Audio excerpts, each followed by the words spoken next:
victory. Noga, the sphere of Venus.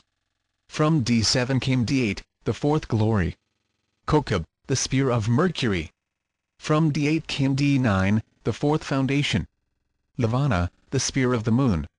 From D9 came D10, the fourth kingdom. Chalmyasadath, the sphere of the four elements.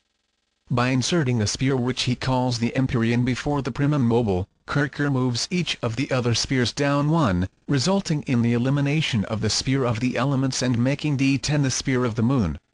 In the world of Asaya are to be found the demons and tempters.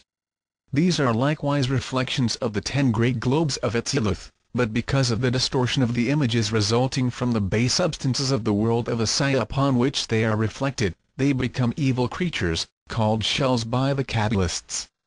There are 10 hierarchies of these demons to correlate with the 10 hierarchies of good spirits composing the Yetziratic world. There are also 10 archdemons, corresponding to the 10 archangels of Brya. The black magicians use these inverted spirits in their efforts to attain their nefarious ends, but in time the demon destroys those who bind themselves to it. The 10 orders of demons and the 10 archdemons of the world of Asaya are as follows: D1, the evil crown. The hierarchy is called Thaumiel, the doubles of God, the two-headed. The archdemons are Satan and Moloch. From D1 came D2, the evil wisdom. The hierarchy is called Chajadil, those who obstruct. The archdemon is Adam Belial. From D2 came D3, the evil understanding. The hierarchy is called Sethariel, the concealment of God. The archdemon is Lucifuge. From D3 came D4, the evil mercy. The hierarchy is called Gamchikith, the disturber of things. The archdemon is Astareth. From D4 came D5, the evil severity. The hierarchy is called Golab, incendiarism and burning. The archdemon is Asmodeus. From D5 came D6, the evil beauty. The hierarchy is called Togarimi, the wranglers. The archdemon is Belphegor. From D6 came D7, the evil victory. The hierarchy is called Harab-Sarap, the dispensing raven. The archdemon is Balchanan. From D7 came D8, the evil glory. The hierarchy is called Samael, the embroiler. The archdemon is Adramlik. From D8 came D9, the evil foundation. The hierarchy is called Gamaliel, the obscene. The archdemon is Lilith. From D9 came D10, the evil kingdom. The hierarchy is called Nahemath, the impure. The archdemon is Nahima. The Kabbalists declare that the worlds, intelligences, and hierarchies were established according to the vision of Ezekiel. By the man of Ezekiel's vision is symbolized the world of Atzilith. By the throne, the world of Brya. By the firmament, the world of Yetzirah. And by the living creatures the world of Asaya. These spheres are the wills within wills of the prophet. The Kabbalists next established a human figure in each of the 4 worlds. A1 was the head and A10 the feet of the man of Atzilith. B1 was the head and B10 the feet of the man of Brya. C1 was the head and C10 the feet of the man of Yetzirah. D1 was the head and D10 the feet of the man of Asaya. These 4 are called the world men.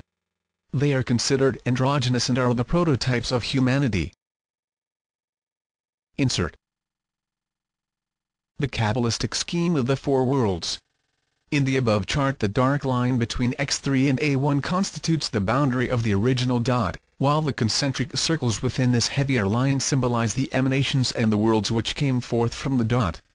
As this dot is contained within the outer rings X1, X2, and X3, and represents the first establishment of an individualized existence, so the lower universe symbolized by the 40 concentric circles within the dot represents the lower creation evolved out of and yet contained within the nature of the first crown, which may be called God, within whom the divine powers, the celestial beings, the sidereal worlds, and man, live and move and have their being.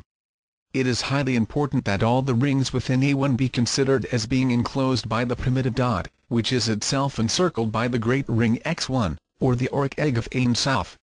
Each ring includes within its own nature all the rings within itself and is included within the natures of all the rings outside of itself. Thus, A1, the primitive dot, controls and contains the 39 rings which it encloses, all of these partaking of its nature in varying degrees according to their respective dignities. Consequently, the entire area from A1 to D10 inclusive is the original dot, and the rings symbolize the divisions which took place within it and the emanations which poured out from it after its establishment in the midst of the abstract nature of Ein Sof. The powers of the rings decrease towards the center of the diagram, for power is measured by the number of things controlled, and each ring controls the rings within it and is controlled by the rings outside of it. Thus, while A1 controls 39 rings besides itself, B1 controls only 29 rings besides its own. Therefore, A1 is more powerful than B1. As the greatest spiritual solidity, or permanence, is at the circumference and the greatest material density, or impermanence, is at the center of the diagram, the rings as they decrease in power become more material and substantial until the center sphere, D10, symbolizes the actual chemical elements of the Earth. The rates of vibration are also lower as the rings approach the center. Thus, the vibration of A2 is lower than A1 but higher than A3, and so on in decreasing scale towards the center, A1 being the highest and D10 the lowest sphere of creation.